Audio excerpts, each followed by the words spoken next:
Hello and welcome to episode 16 of Off the Bandstand. My name is Christian Wiggs. I am your host.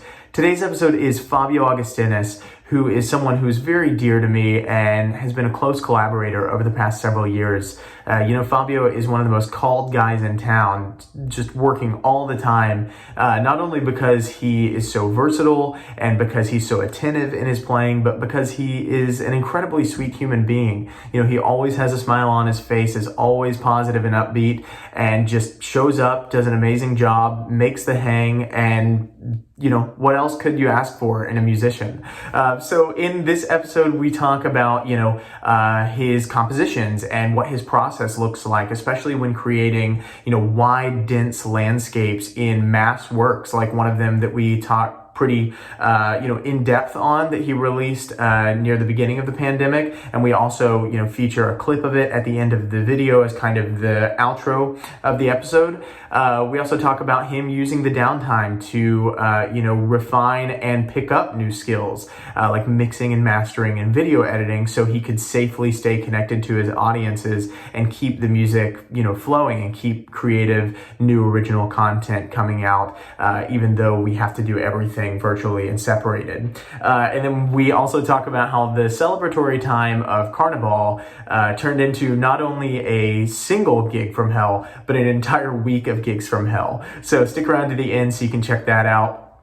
And, today starts a very exciting kind of mini-series within Off the Bandstand, where over the next 5 weeks, I'm going to have on all of my collaborators from the last album I put out that just released in July, called Between Love and Fascination.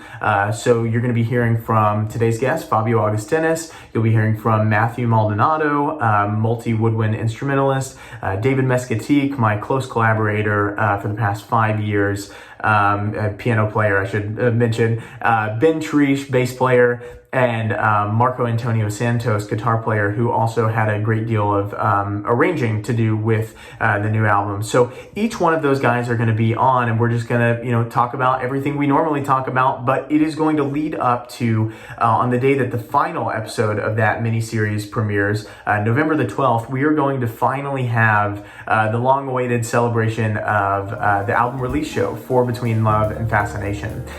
We got to play some of these arrangements before the pandemic kind of hit and shut everything down, but not since the album has come out. And I wanted to kind of, have a commemorative night and be able to play the arrangements that we worked hard on and had recorded and spent all that time with mixing and mastering, so that we can play them live for you guys. So Monks has made that possible. Colin Shook, like we plug every week. Monks has made it to where we can do live streams that are safe and safely bring the music into the homes, the comfort of your own home, to our audiences. So keep an eye out for that. We'll keep plugging that as the weeks go by, as we get closer. Between Love and Fascination album release show at Monks on November the 12th. That's a Thursday at 7:30, so make sure to tune into that. And then now going over to the releases of the week, talking about albums and composition and arranging. Fabio has his record out as a band leader that released in, I believe, 2018, that is called Sunrise, and it was part of his coursework over at the University of Iowa whenever he was up there before coming down to Austin. But it really highlights all of his composing and arranging skills. Nothing that Fabio writes or records is ever filler. It's all it feels very specifically crafted, not only for himself and for the musicians, but for the listener as well. So if you want to go and support that release, you can go to the link below. It's fabioaugustinis.bandcamp.com. And then if you want to learn more about his discography, because he's been on, 25 different records, both as band leader and as a sideman and collaborator, then you can go over to his website, fabioaugustinis.com, and you can go and check out all the different projects he's been on as well. And then head over to his YouTube channel, where he's been releasing all of these, pandemic videos, where he's putting everything together from a distance, everybody kind of sitting in their part. So make sure to check that out. And then the second release of the week that I want to talk about is something that just released yesterday. It is from the 8-Bit Big Band, which is a big band that takes, Nintendo 64 and like old video games and new video game stuff, and takes the themes from those classic video games and songs from more recent ones and puts it into a jazz orchestra, jazz big band setting. So the song is called Want You Gone, and it's a single from their upcoming third record. And it's actually a song that is from Portal 2 that sounds quite a bit different than the way that they do it in their arrangement. So it's really awesome to hear. They kind of put it into a Nelson Riddle-esque arrangement that kind of emulates the same vibe as the Frank Sinatra recording of I've Got You Under My Skin that was arranged by Nelson Riddle, and it features Benny Benack III, previous guest of the show, on vocals and trumpet, and it is band-led by Charlie Rosen, a New York City multi-instrumentalist who just was nominated for a Tony this morning. So amazing stuff. Go and check that out. It's playing right here, so make sure to head over onto YouTube and catch the entire clip. It's amazing, and keep an eye out for their third record that is going to be coming out soon. So now moving over to the announcements of the Monk shows. Like we say every week, Colin Shook has curated an amazing pop-up jazz club that is now a brick and mortar through the end of the year over on the east side of Austin. So coming up shows this week is the Zach Varner Funk Tet that is going to be on October 18th. That is a Sunday, and like every other show, it is always at 7:30 p.m. So make sure to tune into that. And then Chloe Yutzi and Andre Hayward are going to be doing a show where they're co-billing on October the 20th. So that's just the following Tuesday. So make sure to go and tune into those. They're going to be amazing. Colin is highlighting all of the best musicians in Austin, so make sure to tune into those and support that. And then just another reminder, I know we talked about it at the beginning, but my show at Monks will be on November the 12th. And then also you'll find out in the episode, we don't have a poster for it yet, but Fabio is going to be doing a show on November the 1st, and that's going to be on, that's a Sunday, and it's going to be at 7:30. So make sure to tune into that. And I think that's it. That's all the announcements. I've talked way too long, like most intros, but it's let's just jump right into today's episode. So here is episode 16, Fabio Augustinis. This is Off the Bandstand.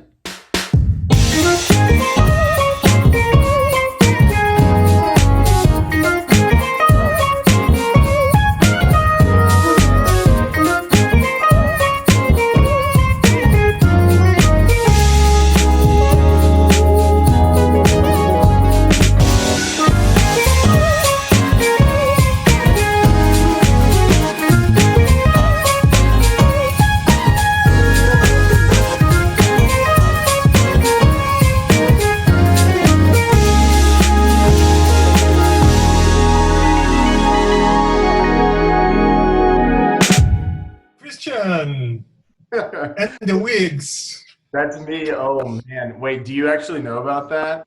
I know about that. I do know about that. Yeah. You told me this story. This has been fun, man. Thanks for being on. I'm going to go. Just joking. Oh man. Here, let me put us on gallery view. I've been kind of toggling back and forth whether or not I like the gallery view or just one at a time, but I think this is good. So, what's up? Yeah, dude, that is a lapse in judgment, or more of just like a 17-year-old decision, having Christian and the Wigs be the official title. I need to do my best to scrub that from the entire internet so nobody can ever see that again. Well, it makes sense for a 17-old person, you know. Well, the story of like how that came to be, I think I've told you, but other people don't know. So this is my one chance at redemption online. If anybody cares to dive through the 16 episodes of this podcast to find one little redemptive factor about my early days. But no, yeah, my band director at the time, Brian Casey, was like, well, you probably should come up with a name for the band, because I guess at that time it wasn't cool to just go under your own name, right? And so he's like, yeah, just like come up with something that's just like hip, or and I was like, okay, like for just gigging. And then one night after our first gig, he just grabbed the microphone and was like, "We are Christian and the Wigs, like good night," like as a joke, and it got a laugh. And so I was like, "Oh, people laughed. That must mean that they like it, and so we should just keep it." And Right. yeah, I don't know. To this day, the laugh might have been for other reasons that I was maybe a little unaware of, but Christian and the Wigs stayed until it turned into vintage, and then it's now just whatever works. Right. What's up, man? How are you? I'm doing all right, trying to keep up with a bunch of things at the same time. Yeah. Trying to go through these hard times we live in, like everyone else, basically.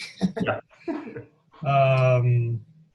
Yeah. So it's been a journey. Yeah. To navigate through the pandemic and all this stuff, with a lot of things going on at the same time. But yeah, I was gonna say, I mean, like it must not be that bad though, because you have so much free time on your hands. You're not in school. You're a bachelor. You're single. You don't have any responsibilities. Right. So yeah, that's just my regular life. Sure. It's been like that for almost 2 years, I should say now. With Sure. the family, school. Just a life as a musician is never boring, I should say. So you are doing a bunch of stuff all the time. Even without a pandemic, we do all kinds of different stuff. Right. So with the pandemic, then it's just another challenge on top of everything else. Yeah, man. How do you feel? Because I guess, how old was your daughter by the time that the pandemic hit? Well, it's interesting that you mentioned that, because she had just turned 1, and after 15 days, after 2 weeks, everything shut down. Right. So it's interesting to think about that, just because the world she knows, as a small human being who is still developing and trying to learn new things, is the world we live in right now. Right. So in other words, she's still trying to understand how social interaction works, and how it is to deal with multiple people together as a gathering. So she doesn't know that. Yeah. So it's kind of unique in a way, and hopefully she'll have an opportunity to do that soon, in the next months or so, hopefully. So yeah, she had just turned 1. Her birthday is on the end of February. It's in the end of February. So, and it shut down, I think, March 13 or 14. Mm-hmm. So yeah, it was just 2 weeks after she turned 1. Yeah, man, I think that's like also a really good point, because I was going to bring up, and we can talk about this too. I was going to bring up like how you think that has affected, or like positively or negatively, like maybe not having as much free time, in the sense that like your time per day is allocated to different places, all being in the house, right? But at the same time, it's like you're actually there in person. So I was going to ask, and we can get to that, about how you feel that's affected like the family dynamic, if that's like a positive thing. But also, as a quick side note before that, what you were saying about, I hadn't even thought about that, for children like growing up in like, and developing cognitively during the pandemic. And especially like, that's not going to be just like a 6-month isolated incident. Obviously it's been like 7 or 8 months now, and it probably will still be here for another year. So especially once they're getting to that stage of learning where it's like 2 to 3 years old, it probably will still be in some capacity around that it is affecting those kind of things. So that's a really interesting point. Far be it from us to get into science and developmental science on a jazz podcast within the first 5 minutes. But how has that been from like a family perspective? Are you like finding that it's helping that dynamic? Because usually we'd be out every night and at gigs all the time. Right. So I think that brings good things and bad things, like it's just a different perspective. So in terms of being in the house, for a long period of time, it's good that like for instance in Austin, usually traffic is really bad, so I don't have to spend so much time driving around anymore. So I used to go to school every day, and I would have like a gig at night, so I would just pack everything in the morning and just go to school and do all my stuff there, and then just go straight to a gig, let's say. Right now, we don't have any of those things. I still have school, but I don't have the downtime of like being in traffic for an hour or 2 hours a day. So that's a good thing, not counting the stress and all the stuff that, when you have to drive for too long and right. That brings to you. But on the other hand, being at home is just, you are like multitasking all the time. Sure. When you are out, you're doing your work at a specific location, specifically, doing one thing.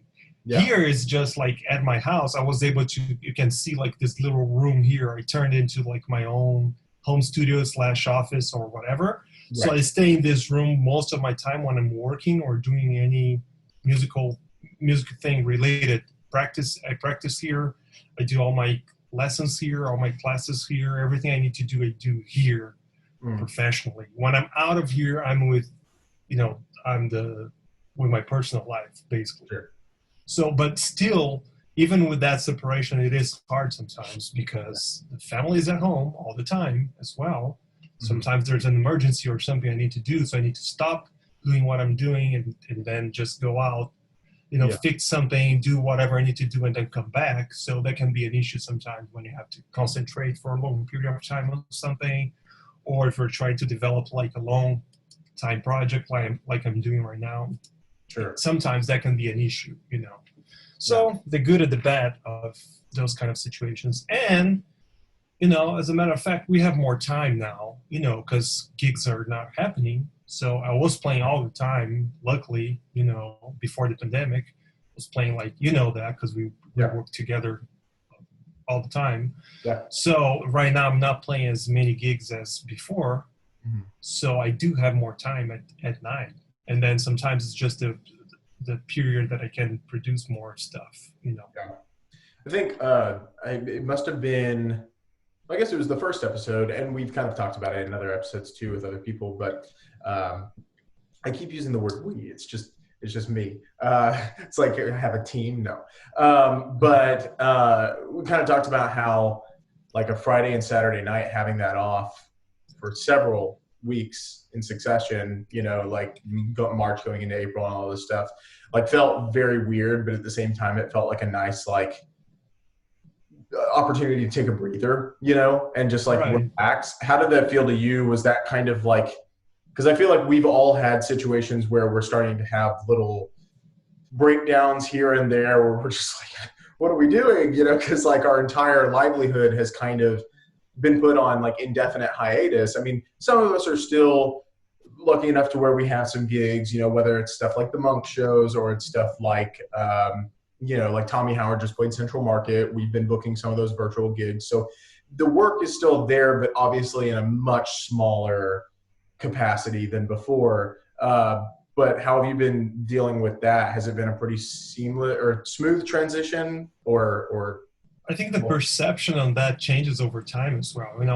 Once the pandemic started, I started to feel actually good about having some weekends off. I was like, I haven't had this thing in like 10 years now. I really need this after like being busy every single weekend.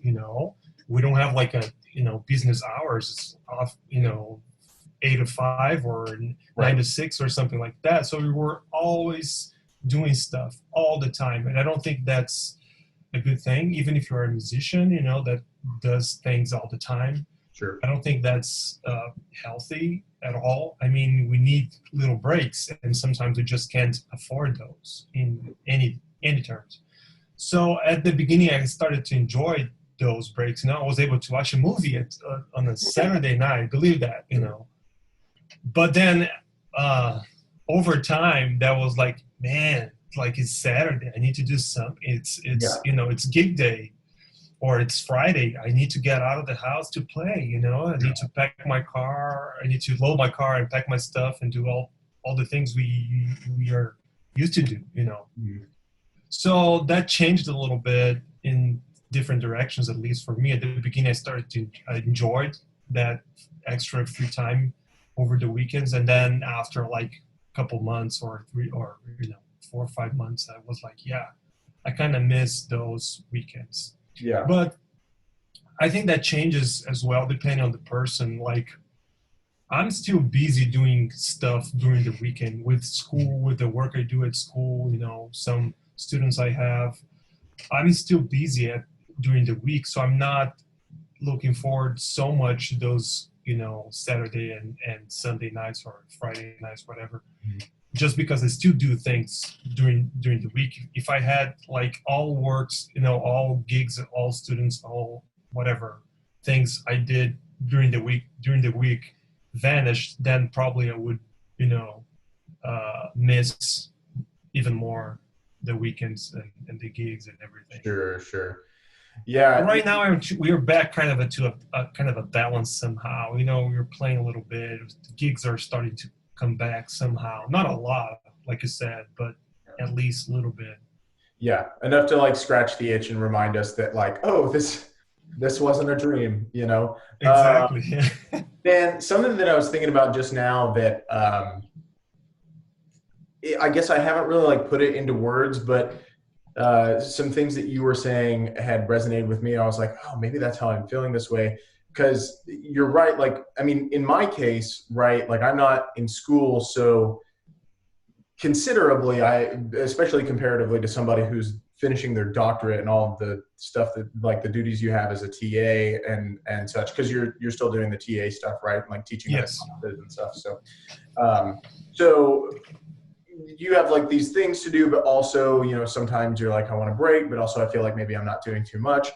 For me, as somebody who's like not in school, but also has like a few other things that they do and is trying to hustle gigs, like obviously my full-time occupation was booking during the day and then playing at night. So to have those two things kind of like ultimately removed both hand in hand, it wasn't like one kind of dwindled off. It was like, Right. both feet kind of on the brake. I would find myself a lot, like I would enjoy the break at first, but I would start to feel this like immense amount of guilt if it was like a Tuesday and it was, and I got up at like 9 or 9:30, which would be normal if we were out playing until like 2 a.m., but like maybe I went to bed at like 11, woke up at 9, and then I would start to feel guilty. And the whole day, if I didn't do something productive, I was like, I'm being a slacker. I should be like ashamed of myself. I'm not doing enough. Like I'm just like all these kind of things. And I was like, man, why am I feeling this way? And I would force myself to either at least make some calls. Like that's whenever we were starting to book those things over at the country club, right? That ultimately fell through because COVID cases spiked again. And kind of building up like a potential deal to work out. And just now I was thinking, why would I feel this way? And even continuously, why do we feel this way? And I think it comes to a much bigger issue of that.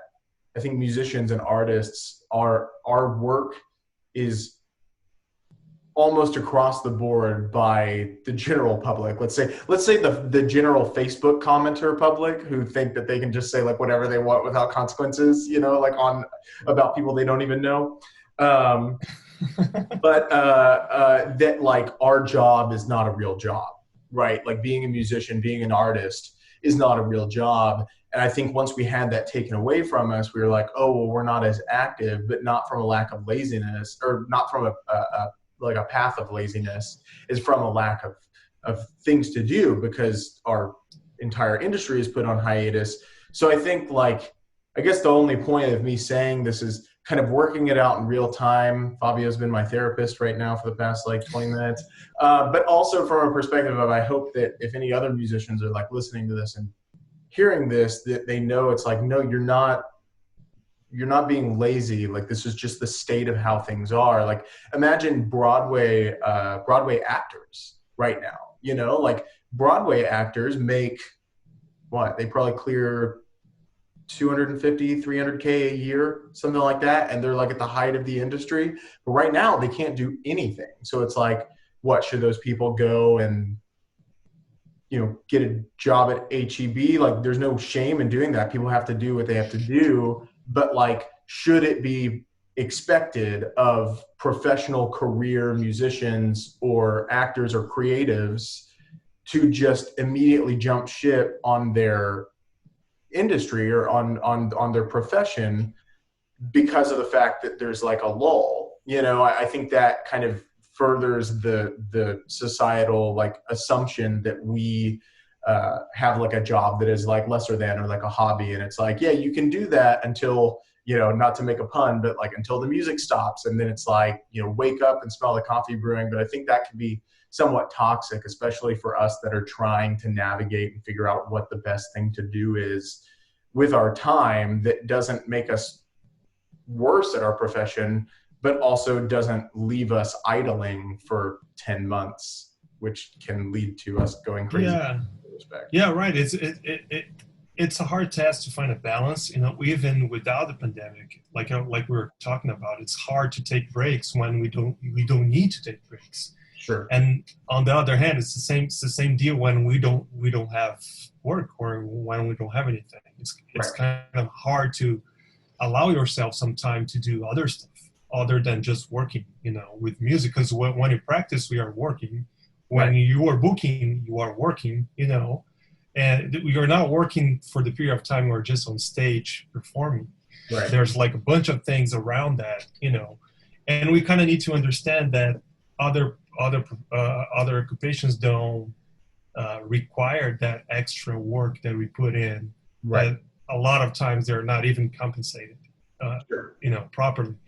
But when we don't have those things, we feel guilty, I guess, because we are nonstop all the time. Yeah. So it's hard to find a balance. I think for me, those times were times where I was like, okay, I have some free time now to be creative with something or learn something new, or try to develop something that I had never had time before.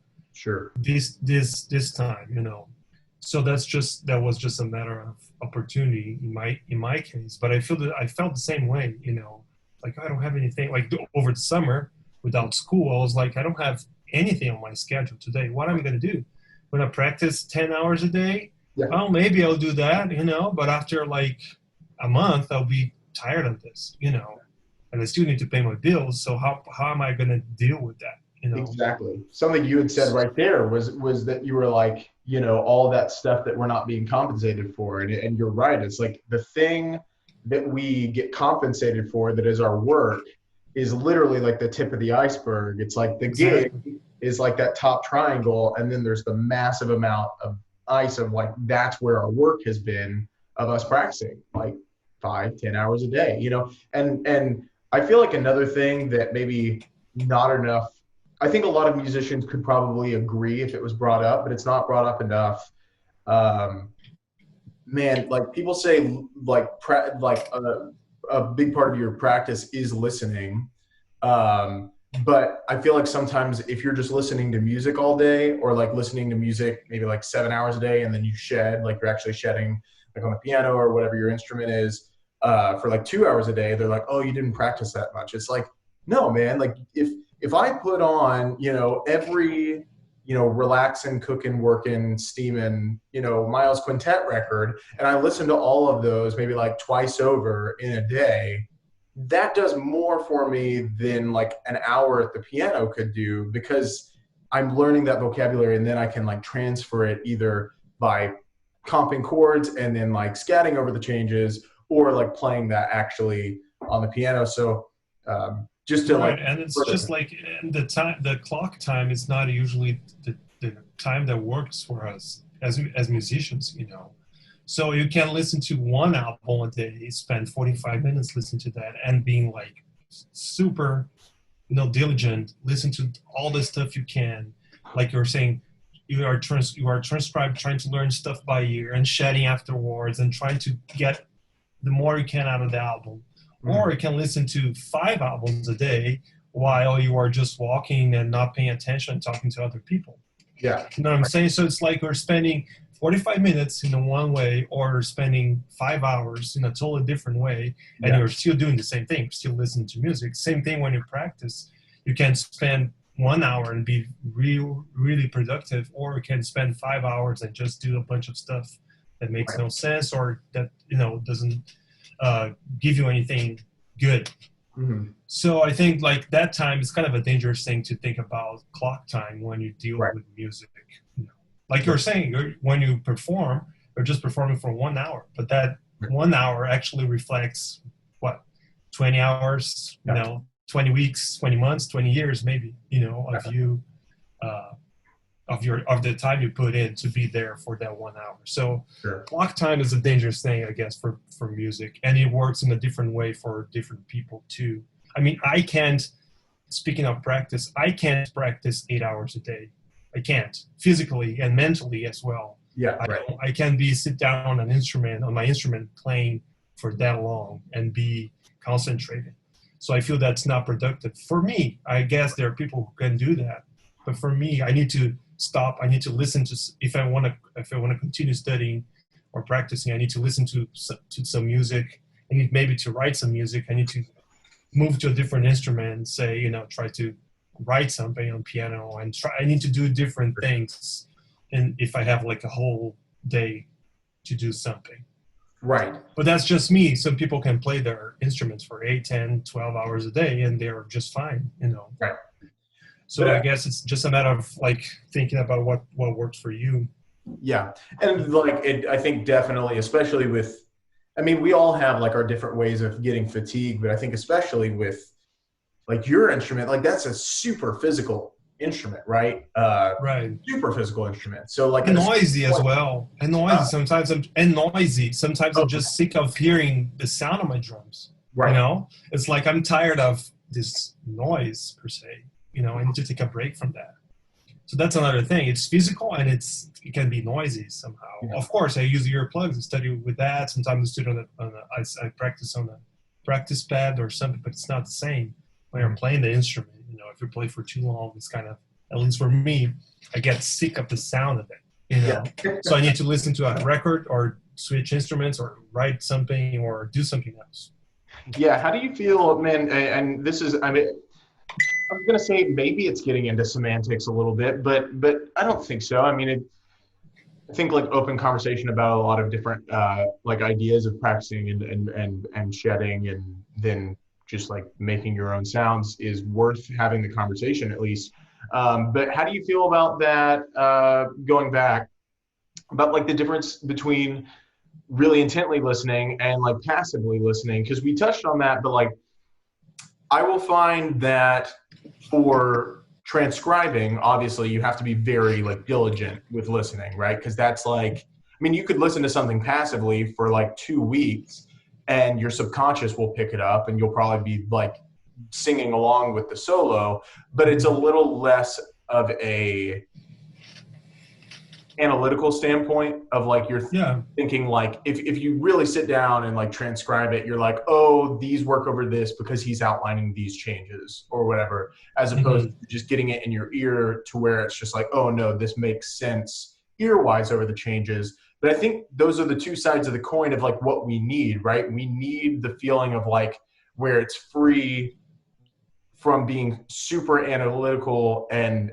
just kind of absorbing the sound, because then you're not viewing it as a kind of like creating the sound in a laboratory type thing where it'll sound contrived or robotic. But then at the same time, and singers need to hear this more than anybody else. You do need to hear why something and know why something is working over this thing.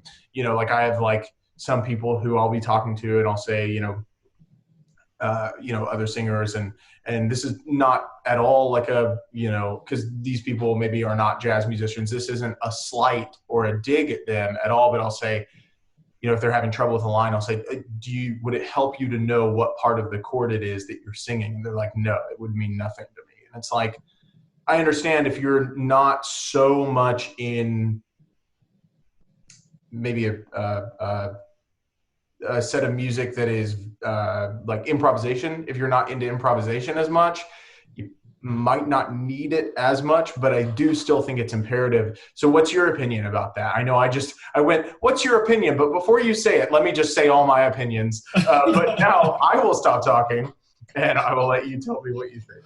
Well, I think both sides are important. And for me, I like to listen to records sometimes, or when I walk or when I drive, without like being super analytical about them, just because I like to enjoy the music without having to think, oh, what is this form? Like what's the key? What, without Sure. being super trying to transcribe. I still see a value. I still think it's valuable to just listen to music for the sake of music, just to Sure. feel it, not to have to analyze it, right away. And the other part is also important. Sometimes I just want to listen to an album, and that's all I'm going to do. I'm not going to do anything else. I'm not going to run. I'm not going to drive. I'm not going to do anything else. I'm just going to and sometimes I do that without the necessity of analyzing everything. I just do that to try to feel and catch things, different things maybe, or things that I find interesting, or steal some ideas somehow. Sure. And when I'm transcribing and doing like a deep dive into something, then I stop, go back, listen to a track multiple times before I go to the next one. And that's more like a laboratory thing that you're talking about. Sure. But I still appreciate both sides of things, because I think it's too important to enjoy music for the sake of music, not for the sake of analyzing it all the time. Right. It's more like I'm taking a break from my work, and I'm just enjoying music as a side thing now, Which is so hard to do, man, because like before, like I remember in high school, if I was, I was like a musician in high school, obviously kind of growing up in a very musical environment. But if I was studying, or if I was doing math, or I was doing, basically if I was doing anything other than where I had to read words, if it was like numbers or something like that, I could listen to music. But if I was reading, then it was like I couldn't get the words out of my head and also read the words. But I would find that like music, just listening passively would help me to focus. But now, if I need to focus on something, it needs to be dead silent. Like that's why I like. Right, it's the same thing for me. Yeah. Right. Because it's like I will get so sidetracked. I'll be like writing something down. And I'll just be like, "Oh man, that was hip," and then I'm like, forget everything that I'm doing. So yeah, and by the same token, like kind of going a little bit like farther back to the beginning of our conversation, talking about like needing like noise canceling things. You were saying that like that room has turned into your office, right? Where you can do your work and separate your family. Well, me and Lydia just moved into a bigger place. It's like 915 square feet, which is like up like 200 square feet from the last place we were in, which that was like super cramped. And this is like bigger and it feels nice. And like, this is a study, we have our one bedroom, we have our study, but nevertheless, she's working entirely from home because she's the research lab manager at UT for early childhood development. And in that respect, it's really hard to focus when you're dating a jazz musician and you're far enough into the relationship, like 5 years now, where like the jazz musician is maybe not entirely cognizant of how loud he's being, whenever he's like shedding, or like, she'll be in a meeting and then I'll be like in the other room, like scatting changes. And then she'll be like, "Hey, I'm in a meeting. You need to just, so from that perspective, it's like, she needs things to be quiet as well. So, Christmas gifts. Am I right? No. So, man, I just kind of went off the rails a little bit on that. Yeah, but I totally understand. Same thing for me here, with my kid she still has her routine here. So she takes a nap during the day, then she goes to bed around, 8 o'clock or something. Yeah. So after that, it's that silence. I mean, I can do my stuff here. I can write music. I can do my own stuff, but no drums after that time, or during her nap. So you need to kind of adjust the schedule to just satisfy the whole household. Yeah. Well, man, talking about, we talked about like a lot of stuff that I really enjoy talking about, like kind of just those questions of like, what do you think about this? Because it kind of helps me to check if there's anything that I've learned in the past, like several years of like getting older and hopefully getting a little bit more knowledge or discernment, is that I am often wrong. And so I like to be checked by other people's opinions. But talking about how, whenever we were talking about the whole during the summer, like not having much to do and kind of going stir crazy a little bit, you were like, oh, well, I can use this time to like write or do this and that. And you have been doing that. Like, I feel like you're putting out videos all the time. So when did that start? Like, when were you writing all of those pieces? Like, for example, I don't want to get the name wrong, but I know it's the piece that's based on your daughter's birthday. I just don't want to embarrass myself by pronouncing it wrong. My Portuguese is not perfect. So that's cool. It's a show on February 28th. Basically, that's the title. That'll be the title in English. In Portuguese, it's Choro em 28 de Fevereiro, which is basically the same thing. It's just the name of the tune. So I was writing that last spring, I guess. Yeah, it was to be performed with JO, with the UT Jazz Orchestra, right? Because they have 2 concerts, one before spring break and another one after spring break. And the piece was not ready for the first one, which ironically was on February 28th. I wanted, when I heard about that, I was like, I want to write a piece to be performed that day, since it's going to be my daughter's birthday. Sure. I want to write a piece to be, premiered that day. But of course, I was not able to finish on time because, the semester started in January, the end of January. So I had 3 weeks or so to think about that because the band needs to rehearse. Right. So, I had like 2 or 3 weeks to think about writing a tune, and I was not able to finish that because I'm not that fast at writing, big band charts. Yeah. So but I still wanted to do that, but after spring break, everything shut down, and we never, did the second concert in the semester. So I was like, I need to do something with this. I didn't put all this work in, for nothing, which is, for me, is very demanding to write, like a big band chart, like a through composed big band piece like that. It's like 10 minutes long. It's super, I don't know. It's like a large piece per se.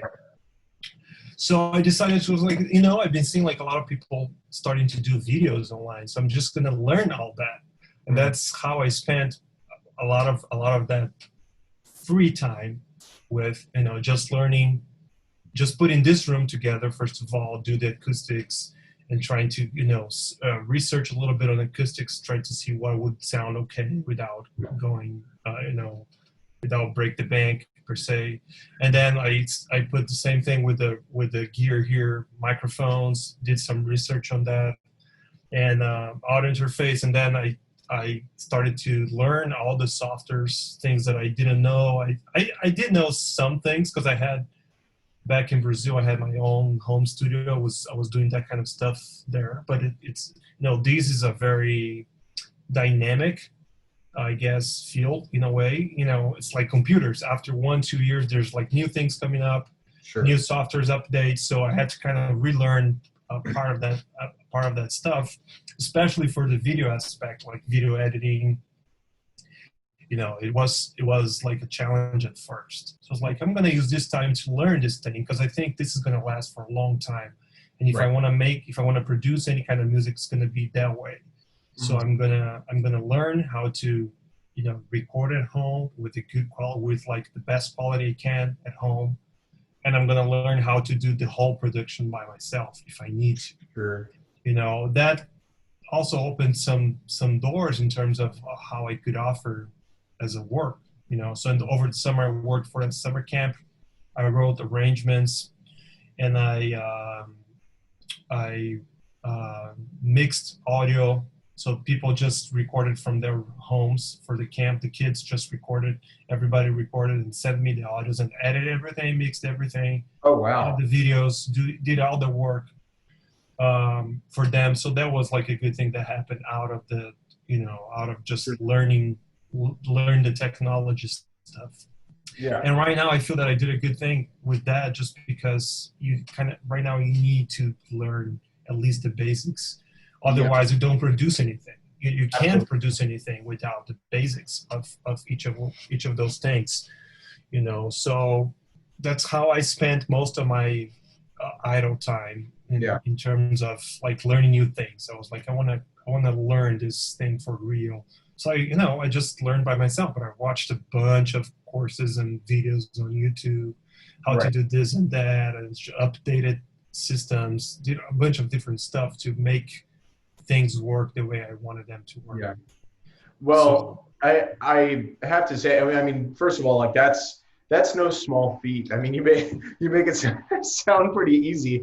You're like, yeah, No, it was not easy at all. Like these things, but I mean, that's no small feat, especially just from a recording aspect of like what sounds good like on your drums, and then not only that, from like a mixing, like mastering perspective too. Like that's a lot to go through, and then video editing too, right? Which I mean, I've had to kind of force myself to be more versatile and like kind of just go down the rabbit hole and see what all the different functions are that I could do like the show, right? Like edit in, you know, like right here where it's like the album cover and have like the album playing underneath. But I think, although for some people, like for me, it felt sort of intuitive with like the technology, but it's not always that way for other people. And I'm sure there's a lot of things about like mixing that I'd be like, have no idea, you know, like how I would functionally do this, even though you and I both kind of went down that rabbit hole on the last album that we did together, where, you know, I was producing and I was figuring out what sounded good, but it definitely was not without its set of, or it's like specific amount of like setbacks, because, you know, Charlie, bless his soul, I owe him 2 bottles of liquor. I would have him send me a mix, and then I'd make a bunch of notes, and then he'd send it back. I'm like, oh no, more. And then he'd send it back, and I'd be like, oh no, nothing like this. Let's go back to number 1. And then just, you know, like every set of edits. But I definitely understand, like it makes sense to me too, especially like your input on the album, what ended up being on there, what you told me to tell him, or just sending your notes of what he should do with drums, specifically on the tracks like Fever Dream and such. It makes sense to me that it's like, oh yeah, Fabio would be excellent with the mixing and mastering stuff. And it is. I mean, like all the stuff that you're putting out, especially that Through Compose piece, man, like it sounds studio done. Like it doesn't, I mean, what do I know? For what I know, it sounds really damn good. It sounds like everybody was in a room together. You know, so for what it's worth.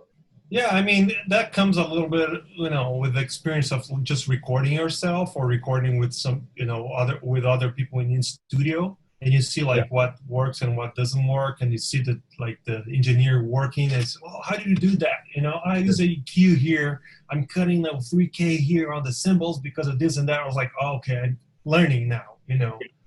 That comes a little bit out of that, but at the same time, I feel that it's a lot part of the composer side of things. You know, I wrote some things that I wanted to sound in one way. So I was in control, so I didn't have to send back and forth this thing to somebody else to get to that sound. So I was like, I'm going to tweak this until I get to what I want with the material I have. Right. You know? And I got all kinds of different audios as well. I got people that recorded off of their phones. I got people with like pro, you know, audio equipment to record. So I got all kinds of different sounds. I was like, I need to put everybody together. It took me a long time, but I have to say the video editing was the worst part. I mean, was the hardest part. Yeah. Just because the files are so massive, you know, the files are big. Video files are bigger than audio files, right? So if you imagine just putting like 10 minutes of video times, 17 people, yeah. And they're trying to, you know, and I recorded with 2 cameras, so 18. And so 18 videos at the same time and trying to edit those. The computer would crash right away. Boom. Yeah. Try to do it again. Boom. It crashes. Sure. You know? So I had to figure out a way of doing that. And it took me more time.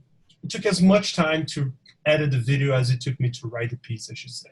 Sure. What software were you using? Like Final Cut or like Final Cut. Okay. Yeah. Final Cut Pro. Yeah. And Logic Pro as well. I used to have Pro Tools for the audio. Okay. But they, you know, not shitting on Avid, but they started with this subscription thing where you need to pay every month to have a software, and then when you're going to update it, they would charge you more. So I was like, no, I don't want to deal with any of this. So I ended up switching to Logic, to all the Apple softwares, Final Cut Pro and Logic Pro. So I had to learn those softwares to, do that project. But yeah, it was good because now I know how to do all this stuff, But it took me some good time. I mean, I spent like a good time. It was not easy, like you're talking about, for sure, at all. Yeah, man. I find sometimes that if I know people really well, like you and I mean, we've been playing together, since 2018 at least. 2018, yeah. 2018. And what was crazy about that too is I remember at the time, I think the first gig you played with me I think it was a big band hit. And it was a big band. It was a big band at Highball. Yeah. And I was nervous, man, because Don had to sub out like last week. And like, no sweat. Like I got nothing but love for Don. But like he was getting like the teaching gig. He was in school and then he had the teaching gig and like there was just like a bunch of stuff going on and he was like low on time. And so I was like, I get it. And I remember him subbing that out. And I mean, the vintage book has its fair share of weird. Let's put it that way. I have to say. Let's put it this way. I inherited a book that needed work and I'm doing my best. Which is why there's a new book being written. But no, and it was actually really nice. Seth Carpenter, Carper. Yeah, sorry. I was like, what am I just having like a mind moment? Yeah, he texted me and he was like, hey man, if you want, like I've got like these same like arrangements, but like written better that I can send you. And I was like, God bless you, sir. Yes, please. But no. So, but there were several tunes where I was like a little uneasy, and as a band leader too, that with the charts being some of them the way that they were, I was a little nervous. But I remember calling, I think Lydia like right after the gig, like on the way home, and I was like, the drummer's it, man. I was like, anytime Don's not around, like this is the guy, because we had some people be subbing in through, and they were all great. But I think something that is worth noting is that people can be amazing players, but not feel like it's exactly the kind of sound that you want. And I'm very much in the camp of like, I want everybody on stage with me to all be like really aggressive. Like I don't want any kind of like passive player, right? I want everybody to really be going at it. It doesn't mean everything has to be aggressive all the time, but just like very intentional, very present. And I remember just like immediately playing with you. I was like, yes, this is exactly the vibe of what I'm feeling, what I like, which is why, the band most often consists of, it's David or Thomas, it's James or Ben, it's you, and it's like Matt, like those are the kind of people that I just feel like really, for the quintet stuff. But what I started to say, and then kind of went off on a tangent about when we first met, was, I feel bad because I get to know somebody and then it's just kind of like, oh yeah, I know they're playing, we're friends, we all like hang out, stuff like that. But not often do I like go back and like check out everything about what they've done before, right? Because maybe that's just like, maybe that's negligence, or maybe that's just me living in the present. I don't know. But like, as I went to your website and like read a bunch of stuff, I was like, holy shit, like Fabio's done so much stuff. And I wanted to like kind of like highlight a few of those things and kind of chat about it. So you came up in Sao Paulo, like proper, was it in Sao Paulo? I was born and raised in São Paulo, city of São Paulo, also the state, of course, but it's the capital. São Paulo is also São Paulo. So sure. I grew up there and was born and raised there in São Paulo. São Paulo is like a massive town, it's like, I wouldn't say like New York because it has a different layout, but I would say it's more like similar to LA in a way. Okay.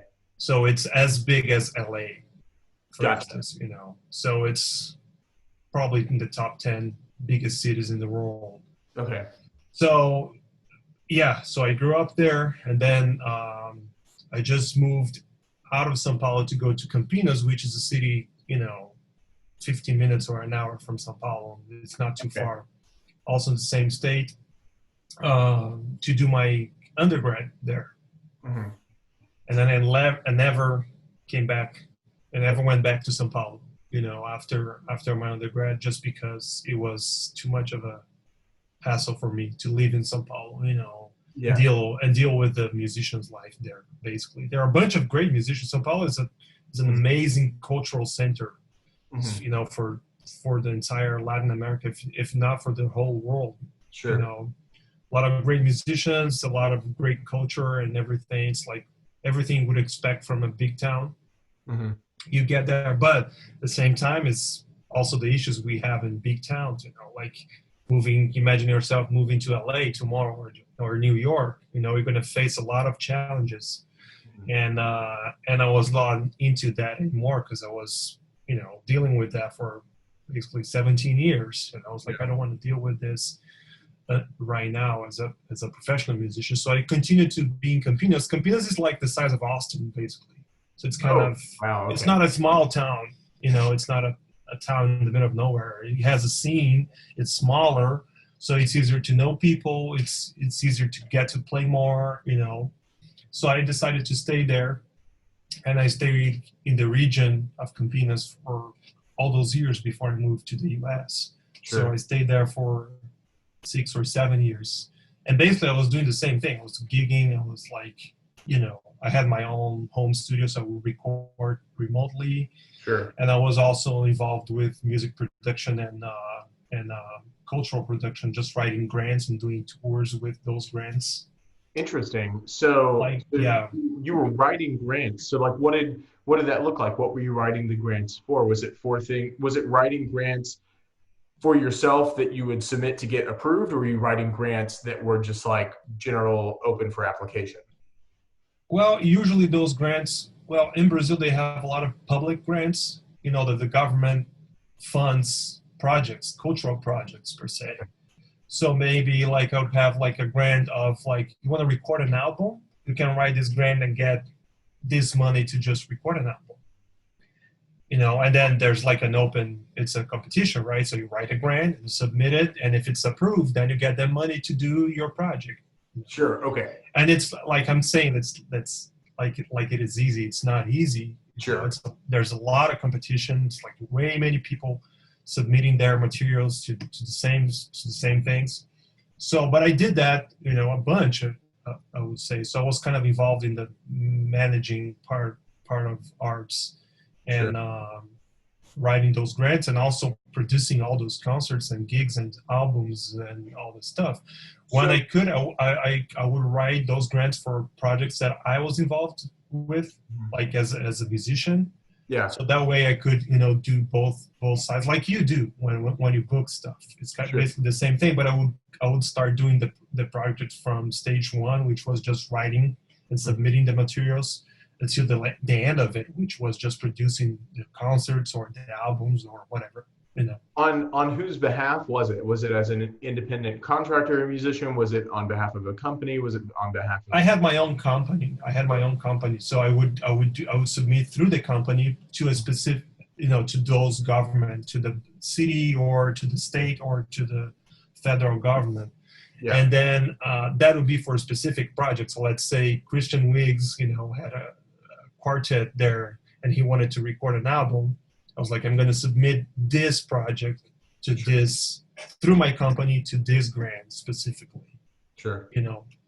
Okay, so tomorrow, you want to just go? You want to? And in fact, I should not mention this, but I wrote a grant for a big band project this summer. One of those grants were open, you know, and as a citizen, I have the, you know, right to write grants. Sure. So I submitted that piece. And it's going to take a while to get the results. Sure. But you know, I think just so you get a little bit of the sense of how those things work. over there. So I submitted that project was to record an album basically with original big band compositions of mine with a original big band there in São Paulo, and then do three concerts. That was the project basically. Yeah. And I submitted, and I think there are like 10 or 15 projects that get approved. Okay. And since this is a public thing, they open up all people who submitted their projects. It's Sure. like open, it's published, right? Because it's Sure. public. So there are like more than 800 projects Yeah. submitted, you know, so for like 10 or 15 to get approved. Mm. So Well, it is hard. It's Yeah. not easy, you know, and many times to just do all the work of writing those, it takes a while. Mhm. And submit everything. Sometimes we have to record, you know, a track or something just to submit the project, and you get nothing. right. So it's just an investment as much as like practicing and having just 1 hour on stage, like you're talking about. Sure. I'm spending years just practicing just to get 1 hour on stage. It's basically the same thing. You just spend all the time, submit a project, and maybe not get the money. Well, And it's very bureaucratic, I should say, to do Sure. all this stuff, the documents. It's a hassle. It's like a lot of office work, not music related, you know. Sure. Yeah. So- Well, I was gonna ask if you could speak to, you know, Kenny Williams on episode, what was that? I think Kenny's was like episode like 11 or 12. Kenny had said, do you know Kenny, by the way? Okay. Yeah. Because man, I'll find so often that it's a crazy thing, and I should just like know, but like I'll find myself in situations where two people who I've known for years will be in the same room together, and I don't realize that like But they don't know each other. they don't know each other, right? Like it'll be things like I don't know, like I don't think this is a prime example, but I'll just say there was a situation where I think this was the example, like David Mescatique and Thomas Wangminski, who are like my two main collaborators. And then finally they were in a room together and they were like, hey, I'm Thomas, nice to meet you. I was like, what? That happens a lot with people that play the same instrument. They're just one independent. Like drummers, sometimes I don't know drummers. I just know by name or, you know, just text, but I don't hang out or don't get to play because they play the same instrument. But that happens often with in that case. It's crazy, man. But anyway, so Kenny had said, you know, we were talking about his time where he grew up in Austin, and then he auditioned for some productions at Zach Theater, like back, you know, in the day. And then just after, you know, a few years of being there, he moved up to New York City and just started like auditioning at places like that. And he would say, you know, that he would show up to an audition and 300 people would be there to audition, but 250 of those 300 people should not have been there. Like they were not even qualified, not even well within the realm of or not even nearly, I should say, not even nearly within the realm of qualified or competitive.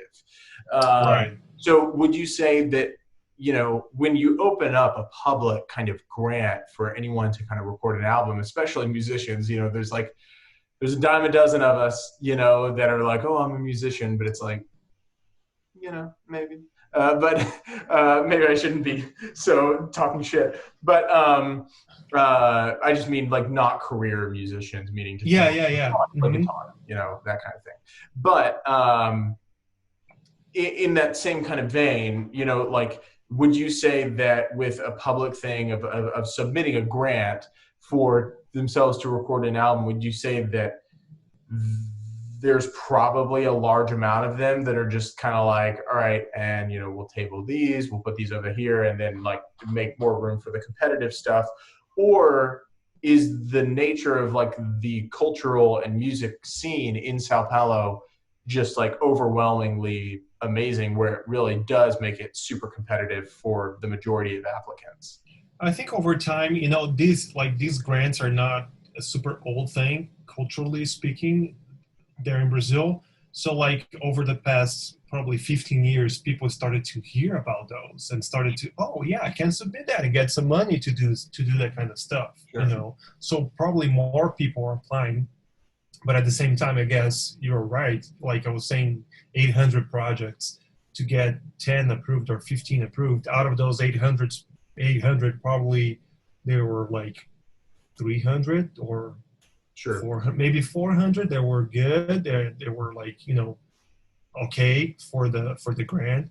And then the other ones were just like, yeah, I'm just going to write this to see if I can get some money. Yeah. You know, because you really, like I was saying, you really need to put the work to get all the documentation, because it's like it's taxpayer money, right?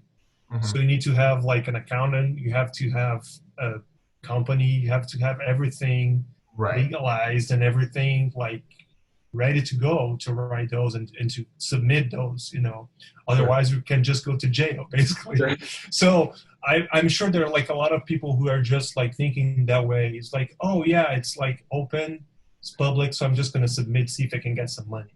Right. And it's not really that. It's like you got to put the work as if you were just doing like a big project if you want to get some of those, you know. Yeah. So that in and of itself is kind of weeding out a lot of the stuff that is not as legitimate, right? Like it kind of right. I should say at least half is just out of the table right away. But still, it's still a big competition, even if you consider just the ones that are qualified, you know. So I guess what you're saying is I can't just send the city of Sao Paulo, state of Sao Paulo, a DM on Instagram and just be like, hey, I have songs, please give me money. You can try. Well, I was going to say, you know, I'm not going to say that. I was going to go into politics. I'm not going to go there. Not today. I'll give you money if you give me money. There you go. I'm not gonna talk about that, buddy. Oh man, that's funny. To speak to that side of things that, like you were saying, you really need to put in the work and you need to make things legitimate. Also, from a musical perspective, it's kind of like, oh, you need to, even if it's a demo, you need to like show that you have something to say musically that is worth being said. Which, if you listen to the February 28th massive work that you did, like through composed, I mean, I think right off the bat, even if something is through composed and that long too, not just like a 2-minute thing, like if it's a through composed thing where it's like 10 minutes, 11 minutes long, like what you wrote, that already puts you like, you know, ahead of the curve. But even still, like what you write is so, it feels massive in scope. Like it feels like there's just so much going on, but it all works together. And it's not like a cacophony of sounds where it's just like, oh, what do I focus on? It all works together and it all is focusing towards a certain place, but it feels, it's the difference of having just kind of like a groove and creating an entire musical, like fictional world that fits the narrative of what you have in your head as you're writing that thing. And I think you've captured that perfectly with all of your compositions, but especially that one. I mean, for you to write something that long and have all of it be very, very intentional is a huge feat. So good.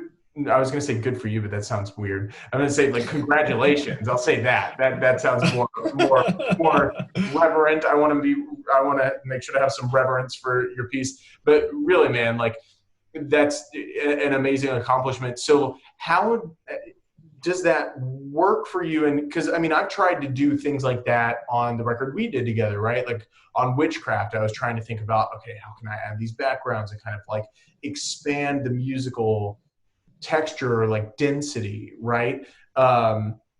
So how does that work? I mean, are you just starting with like a simple melody and then you're like, oh, what could I do to highlight these instruments or what are indicative of these instruments? Like, what does that process look like for you? Well, I think the process changes a little bit depending on what I'm going to write and how I'm going to write it. You know, sometimes like I recorded just a quartet piece and that was like, I'm done with this whole big project, you know, that took me months to finish. I just want to sit down, write a tune, play, record, and post. Sure. That's one process. So usually I write those as just lead sheets. And I think about a melody or about some changes that I like or about the mood, like you're saying, if it's just moto and you know, whatever, or just a pedal or something. And I create the sections and do it, right? That's Right. one part. That's one process. The other process, which was for the big piece I wrote, was more like it started that way as well, with like a melody or like some sequence of 3-4 chords that I liked, and I was like, yeah, I'm gonna create something out of this and expand this idea. Sure. But also at some point I stopped and I was started to plan to make like a plot for the whole thing, basically as like a movie maker. It's like I want this, that, and that to happen, basically in words, not with notes on the paper or anything like that. Right. I want to get there and there without even knowing what the changes were or what the melodies were or anything. Yeah. So I kind of created an overall form for the piece, and then I started filling the gaps.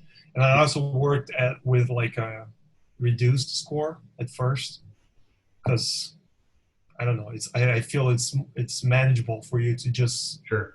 deal with 3-4 states of music at the same time instead of 17. Yeah. For me, I know that people write music right on the final score right away. Some people can do that pretty well. I'm Sure. not one of those. Yeah. So I find myself that it worked for me better to just create that plot and write the tune with different ideas, different stabs and everything, and orchestrate afterwards. Right. So that was just one process. And I was like, oh yeah, I like this line. This would work well with, I don't know, a flugelhorn. Sure. So yeah, let's make this piece of flugelhorn feature. I had that in mind too. I wanted to feature certain instruments. I was like, yeah, I think this would work pretty well with flugel and piano as a soloist. So I kind of built a piece around those two instruments. Sure. So like I basically started with the feature and then I expanded to the thematic or to the orchestration. So the first theme is just flugel solo, and then just flugel and the rhythm section, and then something else comes in, and then the flugel returns again. So it's kind of a feature for that instrument for a while. Sure. So I was like, what would be nice to play on that instrument? So I would research a little bit on the instrument and then expand from them. But basically, for me not to get lost, I would have to create this plot. That's how I work, but I'm sure a lot of people work in different ways. I would come up with like an idea, my basic idea, and then I would expand to this plot, and then write everything 3-4 different states, and then try to orchestrate that around the people that I wanted to write for. And then by that point, I knew that I wanted that guy to play that instrument, that specific person to play that solo. So I was like, why can I write for that person, like Duke Ellington would do, right? And why can I write for that the pianist who was going to play on the tune was not available, so I had to get somebody else was also within the same kind of, I don't know, style of playing, but not necessarily this the other person. So I was like, how can I make this interesting for these instruments? And then I kind of built the whole thing around those. Well, so I'm also curious too. I think there's a real topic or not topic, a real point to be made about something that you said. You were like, I was thinking about it from like a movie perspective. I was thinking about it from a plot perspective if I was making a film. And I always tell, like my students that they're like, I just don't know how to make it sound. They were like, every time, I sing something, I'm just trying to make it sound as like easy. I'm trying to make it sound as smooth or as relaxed as, the singer that I'm listening to or the trumpet player that I'm listening to. And I'm like, well, then you have to stop thinking about it as like notes on a page, exactly like almost word for word what you had said. I was like if, especially with vocalists, like what is music? What is a vocal tune with lyrics? I was like, literally, it's just a story with melodic notes, melodic inflection, like it just connected. And if you're not telling a story, then it's really just like the difference of me saying like, I love Lydia Chin so much. She is so important to me. It's like, it's totally lacking, and it's devoid of like emotion or point or perspective.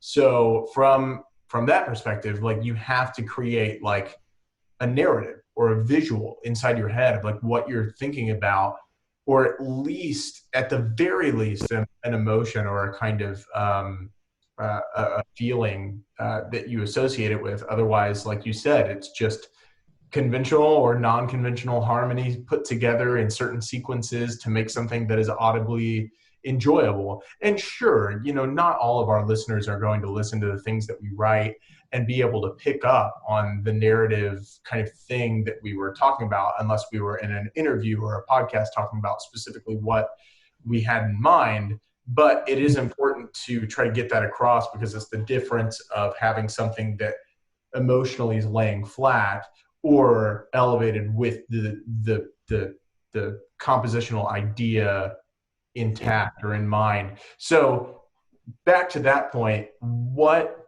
were you thinking about from a narrative perspective, if at all, or if it was just a feeling whenever you were writing that piece? That's a hard question, you know. I think, like, first of all, the necessity of putting together a plot was more like on my side of things than the listeners necessarily, because that was my way of organizing myself. I was like, this is going to be a big thing. How am I going to deal with, like, you know, 35 pages of a score here in front of me? This is like, you know, scary. So I need to organize to get a perspective on things, because when you see like this big thing, I was like, how am I going to get there if I just have one note or, you know, 4 measures now? How am I going to get out of those 4 measures to write, you know, hundreds of measures for 17 people?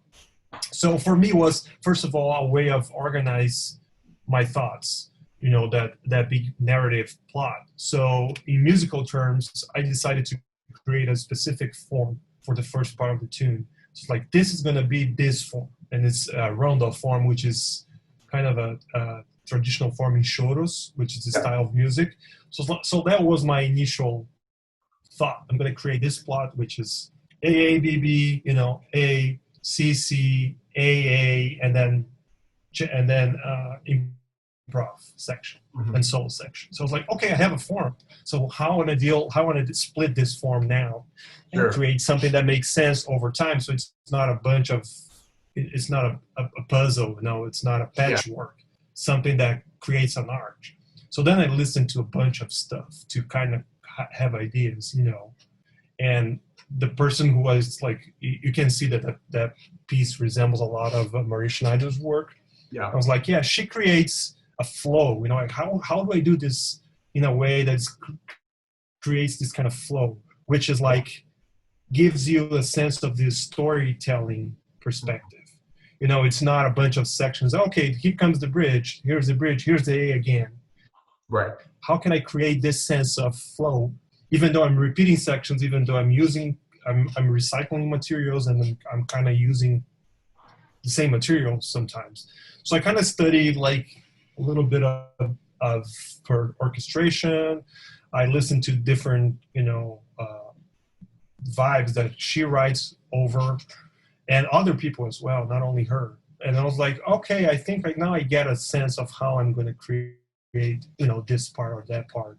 And then I started just to sketch things, you know. It's like, this sounds like a good, you know, A section or B section or improv. It's like, oh yeah, this sequence of chords are really nice, but they don't fit anything else in the tune. Okay, this is going to be part of my improv section. Let's move it over there.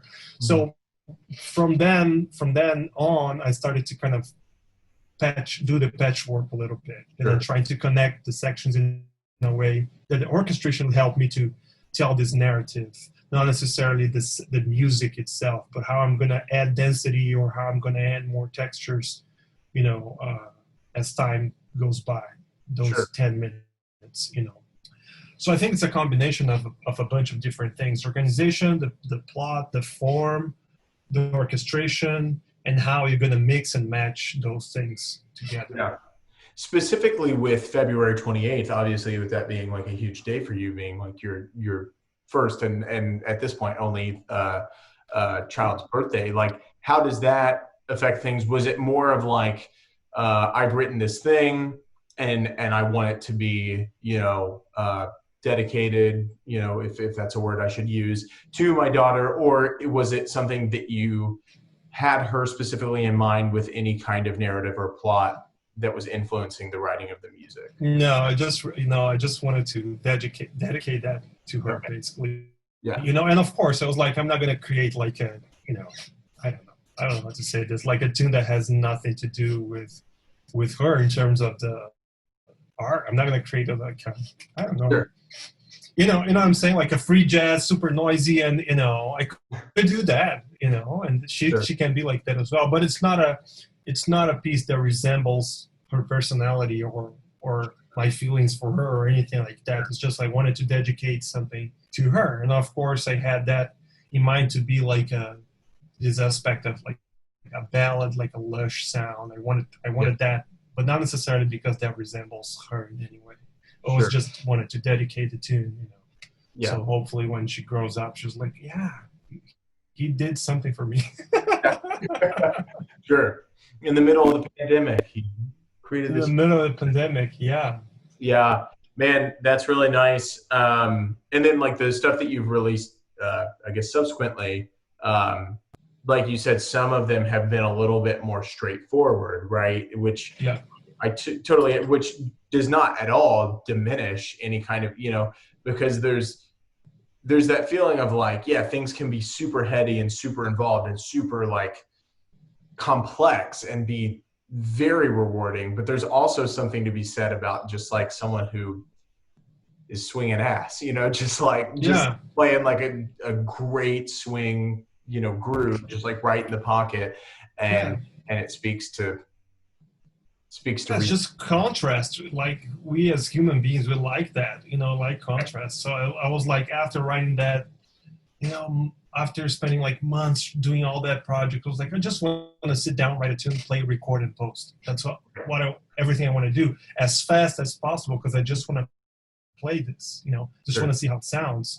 So I think that's important too from the composer's point of view, of you doing different things like massive projects and little projects that you just, you know, I don't see that's like that diminishes anything.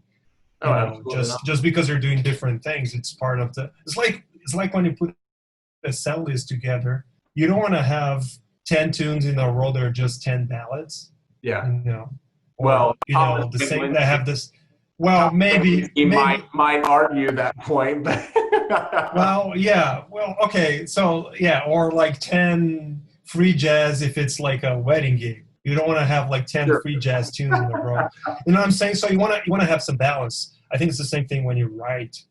And for me, like that big through composed piece that I wrote, I'm a slow composer. I'm not like, I don't call myself an arranger and composer. Like I don't do that, you know, as much as I play.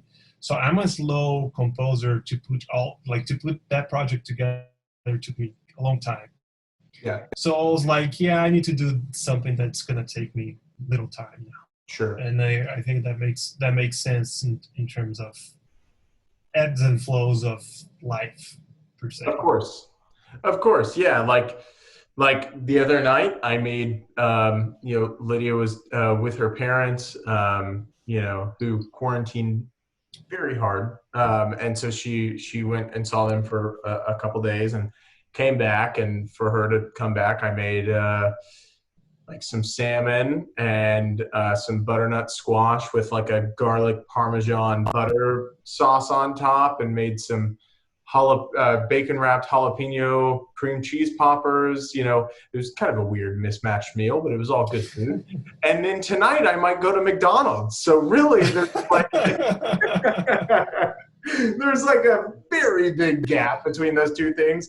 But like you said, you do that ebb and flow of like, sometimes I'm going to make a really nice meal that takes hours to prepare, and sometimes I'm going to go through a drive-through and hate myself after I finish eating it. Exactly. Yeah, sure. We need some balance, otherwise it just go crazy. Sure. Yeah, man. I found, I wanted to make sure to mention this. I was going through my Instagram stories the other day because I didn't know that this was there, but I discovered that there was an archive thing of like all the stories you've ever posted, because I thought just like when they disappear, and like you never. Oh, I didn't know that. That's nice. That's good to know. Yeah. So there's like, if you go to like settings, there's like archive thing. And I was like scrolling back and just like reliving memories of the sad quarantine days that we are doing. And I found a video from our first rehearsal of the last album where David had a tip jar on top of the piano in his old place with Ben Treesh, and he took out his pocket change and started putting change in the tip jar, and it was like, you can't have a rehearsal for an album without a tip jar. Just, here's our Venmo, you gotta, I remember that. Yeah. Oh my God, it was so funny. My Lord. Well, man, so do you have, not to like have any kind of like spoiler alerts or anything, but do you have anything coming, like some new things coming? Because I know you're releasing things, it almost seems like every like between 3 and 4 weeks, something like that. So do you have anything else that's coming? Yeah, I've been trying to be more active, especially with social media. I'm not a very like social media guy, I'm trying to do that more now with the pandemic, because that's the only way you can express ourselves. But I've started a new big band piece, so I hope to get that, in the next, I don't know, few months, hopefully by the end of the year, by Christmas. It's not a Christmas song, but by Christmas maybe. Like I said, I'm a slow writer, so I'm doing a lot of other stuff too, so it might take me some time to finish. And I have a Monks gig as well. Oh, cool. That's going to be on November 1st, 7:30. That's a Sunday.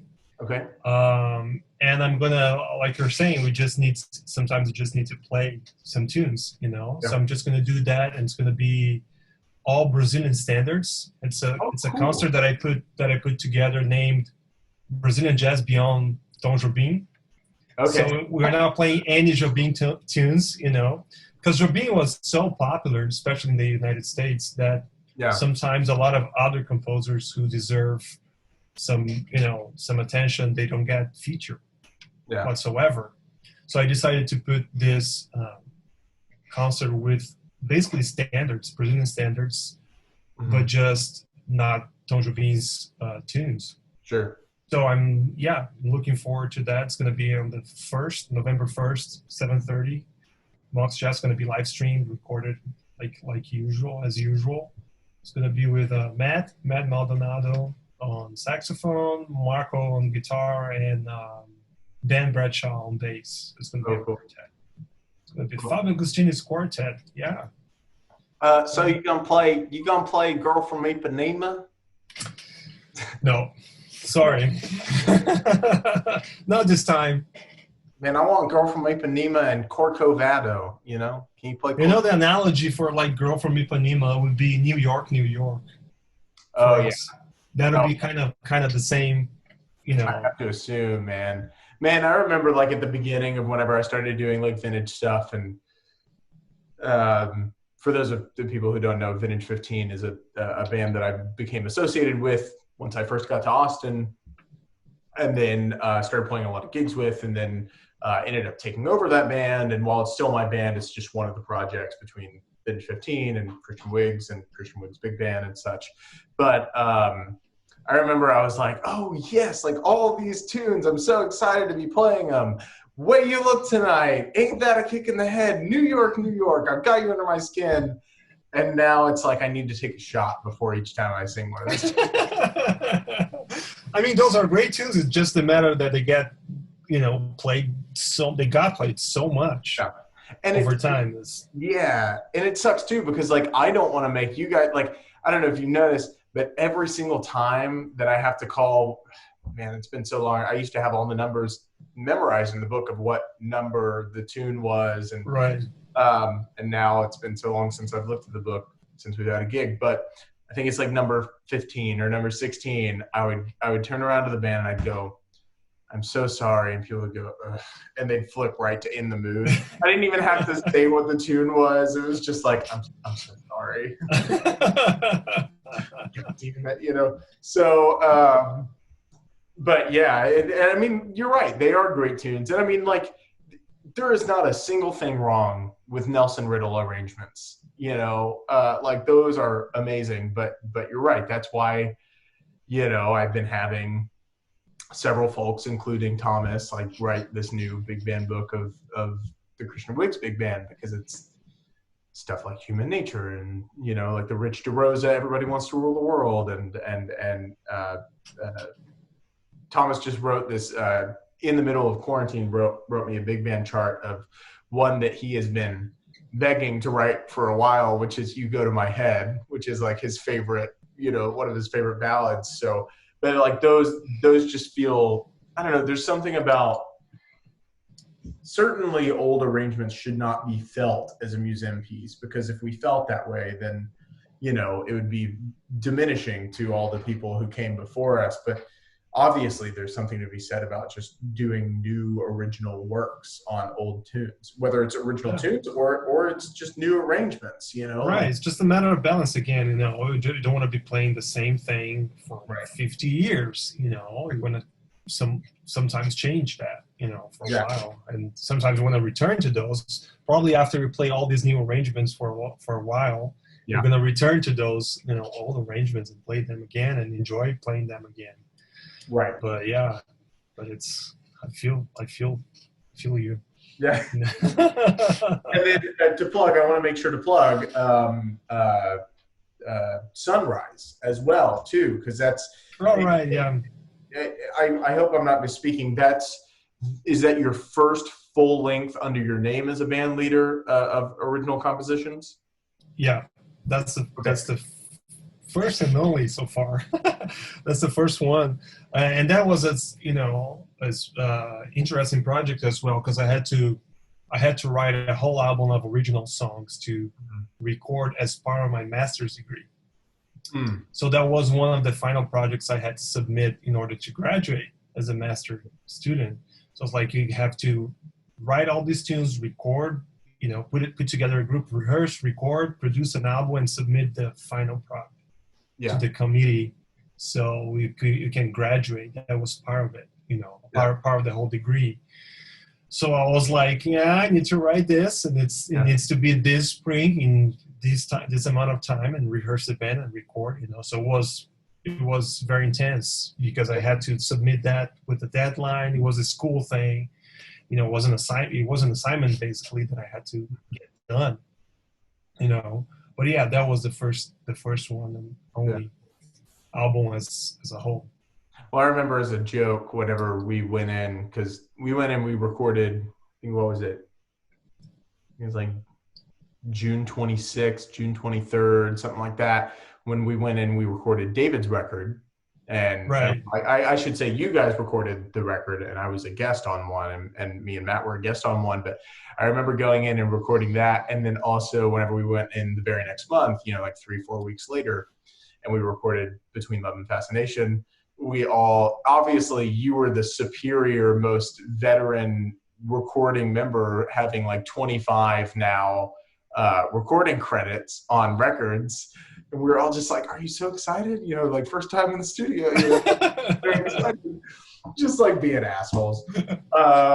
But yeah, man, like, and then to like look like on your website too of like the discography. I mean, it's just like 25, recording credits. That's also an incredible thing. And I have to assume that, especially with the stuff that you've been doing at home, had to have been immeasurably valuable to how you are putting together those kind of quarantine projects too. Right. Yeah. Because for me, like going to the studio was always like a nice experience, to be in like a nice environment for like a whole day without doing anything else, just being there, setting up your instrument and play and record and listen back to yourself. That was always like magical to me, So every time I had that opportunity, I would take it and I would go in and record and listen and learn from that process, especially with the engineers. I was always the guy like side by side with the engineer. Let me hear this. One more time. I'll be the, I don't know, the boring person in the studio, the picky guy doing all those things. So I learned a bunch of stuff from these engineers, when I started to put together my own stuff.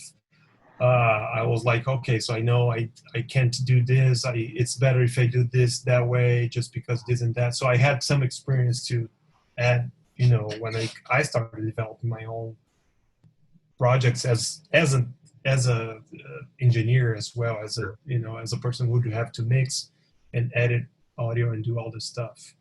Yeah. So yeah, that was valuable in that sense. And a lot of those records I also produced, so I kind of learned how to do all this stuff, how to put together a band, how to get the money for a recording, how to go, what studio do I want to go? Do I want to go to A, B, C, D, E, or F, in the city of, let's say, Sao Paulo.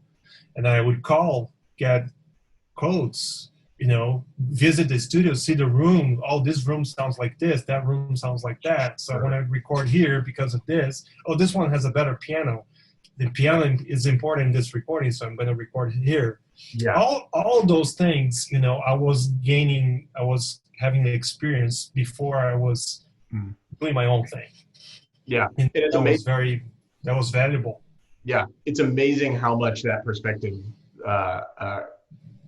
or how much perspective that lends to yourself of like over time figuring that out. Because I mean, like, every once in a while by accident, my first album will come on and I'm like, ugh, gross, like turn it off, because like, like the musicians did well, but like, I mean, I have my own critiques of myself, but also, just things from a mixing standpoint of like, oh man, I would have preferred this to be like this, and even on the second one too, which had an amazing team, like, the musicians were like David Mescatique, Ben Trish, Daniel Dowling, Art Carbajal, Matt, Alton Sinclair, Nathaniel McKay. Did you ever get a chance to know Natty before he left town?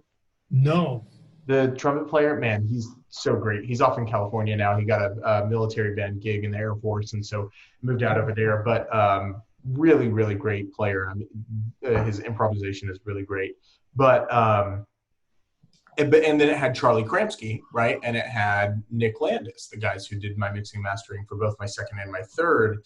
But it's interesting to hear like how, I would listen to the second one and, I would have meetings with Nick and Charlie where I'd say, hey, like all of it, like, it's not that it didn't sound good. It sounded amazing. And obviously Charlie and Nick have so many credits with so many big projects where they clearly know what they were doing, but it was more of a lack of me where I didn't know exactly the kind of sound I want. And then start to be like, oh, let's, put different mics on this. I want this kind of sound. I don't want it to be kind of like a record that sounds like it was made in the 60s where there's kind of some room noise. I want it to be really focused, almost to the point, not to bastardize this, the description of it, but almost to the point where it's kind of like a pop record where it's very, very direct and very kind of, I used to use the word plugged, which sounds very, almost sounds like a very like juvenile kind of, or nondescript kind of way of describing it, but something where ultimately the most effective way I found of communicating it, which I'm still trying to do now, is saying that, I want it to feel like they're in the room with you, where the energy is super high in that respect. So anyways, hopefully on the next one, which might be in January, we'll be able to do that if it's safe. And then speaking about Monk shows, so you got your show on, what was it, November 1st? November 1st. And then we'll be playing, together for the Monk show on November 12th, as well. I can say that now because it's confirmed, but yeah, so the November 12th show. Yeah. So just, going back to what you said about the studio experience and all the mixing and mastering as well, it's nice that when you do that more and more, when you get some experience of like recording, like you were like recording your third or fourth album now, you have more directives to the engineer. It's not like, oh, I can't feel my drums. Oh yeah, my drums are not loud enough. No, it's not that. It's like I want more compression on the overheads because they're going to sound this way, and I want that. So the guy knows what to do. He's not just like, I'm trying to guess what you're trying to say. No, I want the EQ on this instrument to be like this. I want the reverb to be this type, not that type. Right. Just because you gain some experience of doing that stuff and have some experience on that, so you can say exactly what you want. So that's helpful too when you go to the studio, because a lot of like engineers, they don't talk in musical language. They just understand the engineer part of things Logistically. So, yeah, logistically, and are you trying to say that the EQ is this way, or the reverb, or the compression, or what? Or you need more punch, you need more volume. Is that volume really, or is that compression? Yeah. So all those things, just when you start to doing your own projects, or when you have to do your own things, like I had to do my own thing because nobody was going to do that for me. Right. You start to learn how you achieve the results you want in terms of the sound. Because I want that sound, but I don't know how to get there. But I'm just going to tweak things, and I'm going to get to this point. I was like, oh, now I know how to say my next engineer how I will get that, because I have experienced all this stuff, all these tweaks here and there to get to that result. Yeah. So that's an interesting perspective too. It's always nice whenever you don't have to, and this is something that I had to do a lot during the third one. Whenever I would send Charlie notes, I would say, hey, I'm so sorry if I don't make sense, but I'm just going to word vomit all over the place, and I'm going to say all the things that I think might make it sound where I want it to go, because it's weird. You have a very clear understanding based on what you're listening to and albums that you like of what you want it to sound like, but it's like learning another language. It's hard to put into words sometimes, because you want to achieve that result, but you don't know exactly what you need to do to get there. Because it's like, I just want to sound like that, but I don't know I don't know how to get there, basically, So, and the engineers, they just work that way. It's like, what are you trying to say? You're trying to say more volume of the guitar, or you're trying to say, less, I don't know, low ends on the bass drum. What are you saying? Yeah. So that's helpful. And I've been through that as well. It's like, yeah, my drums are too crispy right now. It's like, yeah, that doesn't help. I don't know what you mean. I need something to work with. Right. That's basically the responses I used to get. Yeah. I feel the same way, and I feel like I'm still in that stage, but I'm slowly getting out of it. But anyway. Me too. It's kind of the same deal. Age and experience is what it all comes down to. But man, is there anything else you want to plug? So we have Sunrise. I know that's over on Bandcamp. People can go support that, as well as the new releases and the Monk Show. But is there anything else you want to plug for like merchandise or anything of the sort? I think that's all. I've been updating my YouTube channel as well, my Bandcamp website. I've been working more on those platforms than my website. My website, I just update the whole material as like a CV, basically, everything I've done. But the other stuff is more up to date in terms of releases and shows and all this stuff. Cool. So yeah, I would say Bandcamp and the YouTube channel. And that's the Bandcamp is fabioaugustinus.bandcamp.com. Mm-hmm. And then the website is just fabioaugustinus.com, correct? Exactly. Okay, awesome. And we'll put those at the bottom of the screen too, so people can see it and they don't have to guess. That way they don't put Augustinus with an E. With an E at the end, yeah, right.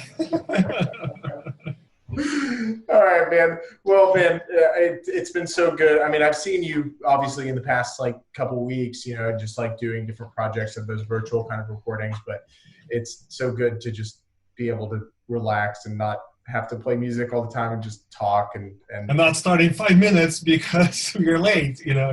Right. Exactly. Or the venue owner's like, hey man, like you already had your break, like go yeah. Your job, so anyways. Well, Fabio, thank you so much for being here, man. I will see you very soon because we have some more gigs coming up, but man, thanks for being here and congratulations. Thanks so much for having me. Yeah, it's been a pleasure, man. Thank you very much. All right, I'll talk to you soon. Peace. Yeah. What's up, man? Sorry I missed, I've only done it a couple times, but I missed the Gig from Hell story at the end. It was just such a good conversation. It wrapped up so perfectly that I just totally went out of my mind. But the way that we end the show is having those Gigs from Hell stories. and they have been exceptional. Almost all of them have just been like bangers of stories. So what is your gig from hell, most crazy outlandish gig that you've ever experienced? Well, I had a couple, so I had to think about this one for a second. So I think I would pick the one back in Brazil. Carnival is really popular, and there's a time like Mardi Gras, kind of thing. So we do the same thing where we celebrate those days and Fat Tuesday, all the stuff. So, and there are gigs during that time, and they're very popular. Not anymore so much, but they used to be really popular back in the day. Sure. So, and we would get hired to play these crazy gigs with like tons of people in different towns and to do like a little tour for 5 days from, Friday until Tuesday or Wednesday, depending on the gig, And back in the day, those gigs would pay really well. And, you could do like the rest of the month just fine just by doing those five days. So where were you traveling? You said it was like a mini tour. Where would you be traveling around to? Like all? Well, that one I was traveling to different towns in the state of São Paulo. So basically, one was out of state. It was in the state of Mato Grosso do Sul, which is a little bit north of São Paulo. So we used to do those gigs a lot, and they were like very hard because they were like long. We'd play for 5-6 hours a night, starting at 11 p.m. going to like 4 a.m. or something. So it was like a thing that you would just clear your schedule for 5 days or more if you had to rehearse, and then just do that. Very, very intense. And so this one, I think that was the last one I did because I could not deal with that stuff anymore after a while. That one I was hired to play with the singer, and I was playing hand percussion that time. And you were going to do this little tour, 5 nights. I think 2 nights in one town, 1 night in a different town, and then the last 2 nights in this state of Mato Grosso do Sul, which is super far. And we were traveling by bus, so like that was like an 18-hour trip, to get to that place. So starting with the 3rd night of that little tour, there was like a fight, and we had to leave the place. These are like big shows, big concerts, like thousands of people. People get drunk, so it's kind of messy, Sure. So this 3rd night was a rough one because there was this big fight, and the police came in. We had to kind of pack our stuff and leave right away, right after the gig with nothing, basically pack and leave. That was the 3rd night. And that was the night we were going to travel to this city far away, like 18 hours by bus. So we had to pack everything, go hop on the bus and travel for 18 hours to get to the gig to the next day around 4:00 p.m. And then, do like a little sound check, go back to the hotel, rest a little bit, and play the gig at night. Yeah. Right? But the first night, this is like central part of Brazil, almost central Brazil, near Pantanal, which is south of the Amazon forest, which is another green area, of forest and nature. It's a pretty beautiful area of the country. But Carnival, it's in the summer, right? In Brazil, the summer is really rainy there. So it was like a beautiful day. That's the second to last night of that. And we had like this fight the previous night. This night we start playing after like 3 songs. For like it's an open space this time, so no tents, not anything, and it's a pretty nice weather, but it's in that region, so it's pretty rainy. Yeah. Guess what happens? It starts raining cats and dogs after like the 3rd song, and you have to pack everything again and quit the place. And as soon as we quit, we had to go to the hotel and basically dry out all our gear to not get damaged, and that was it ruined the night. For the second night, the 3rd night, and the last night of the whole thing, 3rd night of the place, we were playing on a truck. Those parades. Yeah. You go on the truck. Sure. And then you just tour like the town a little bit. And that was I think that was the time I played for more people in my entire life. There were like probably 20,000 people just following the truck, because it's Carnival. Everyone is like a holiday. Everyone's just partying, you know. And that night, the truck was too tall. So there were like the wires, you know, like the power wires going through us, that we have to like kind of go underneath those wires to just and continue playing, right? Just like playing, and then you do this, and then play again, and then do this when the next. Otherwise, it would be just probably that, right? And there's one thing that happened that night too. You know, so again, this is like a crazy space, crazy scenario. Everyone's drunk, everyone's partying hard. So try to be safe, you know. Someone threw a can with that, you know, the liquid that they put on like kites when they are trying to cut. Yeah. You know what I'm saying? What I'm talking about? I know what you're talking about. I don't know the name of it, but it's a liquid and it's very hard. You know, it's very harsh. Okay. Well, let me just. Yeah, keep talking. You know what I'm talking about, that they put on the kites when they're trying to. I'm looking it up. To cut other things, like to cut other kites, or to cut like wires in the sky or something.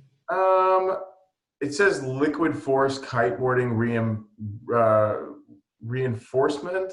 I don't know. Like I'm looking up. Anyway, it's a liquid that can cut you, like literally can cut you. And someone threw a can with that shit inside of it, and it hit my hand. So I got this cut. It wasn't a deep cut or anything, you know, it didn't injure me too much, but I got this cut and started bleeding right away. Yeah. And then I was like, I can't play hand percussion anymore. So until the end of the night, I just had to add like a bandage to my hand and play with sticks for into the rest of the night. Okay. You know, so that was and we had to start the concert for a while, you know, to do that, and big mess. So that was my my little 3-day of hell, basically, you know. And after that, I never done those gigs again, because it's just too much and it's not really worth it, you know. Yeah. But that was, I guess, 2009, 2010, something like that. So it's been a long time now.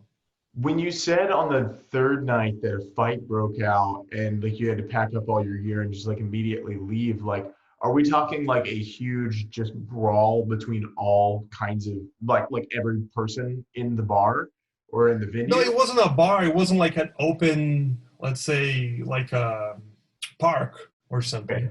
And they built this like, you know, high stage. So we were not dealing with people directly, but we are playing, and then we see all these people moving, and then, you know, punches, and we see like things like being thrown. Sure. You know, I was like, yeah, we better get out of here, you know. So just pack our things. So we were not part of the issue with like someone close to us in a bar or anything that would hit us or anything, but we had to get out of there as soon as we could.